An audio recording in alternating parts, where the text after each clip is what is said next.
বছর জুড়েই হাসছে না লিটন দাসের ব্যাট। পাকিস্তানের বিপক্ষে টেস্টের সেঞ্চুরি ব্যতীত খুব একটা রান পাচ্ছেন না তিনি। সবশেষ ওয়েস্ট ইন্ডিজ সিরিজেও ব্যর্থ এই ব্যাটার। ওয়ানডের পর টি-টোয়েন্টিতে ব্যর্থ হলেও তার নেতৃত্বে স্বাগতিকদের হোয়াইট ওয়াশ করেছে বাংলাদেশ, যে কারণে কিছুটা হলেও সমালোচনা থেকে বাঁচতে পারছেন লিটন। ওয়েস্ট ইন্ডিজের বিপক্ষে টি-টোয়েন্টি সিরিজের 3 ম্যাচ খেলে লিটন করেছেন মোটে 14 রান। তার আগে ওয়ানডেতেও ছিলেন আরও ব্যর্থ।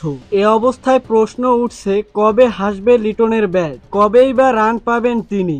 এমন প্রশ্নের উত্তর নিজের মুখেই দিলেন লিটন। লিটন বলেন, ব্যাটিংয়ে আমি চেষ্টা করছি, 3 ফরম্যাট খেলছি, লাগাতার একটু খারাপ চলে গেছে। সালাউদ্দিন স্যারের সাথে কাজ করছি, সালাউদ্দিন স্যার অনেক হেল্পফুল, আমাদের অনেক সহায়তা করছেন। আমি আশা করছি খুব দ্রুতই আমার ব্যাট হাসবে। আমি আমার জায়গা থেকে সর্বোচ্চ চেষ্টা করছি, আমি রান পাবো নিশ্চিত।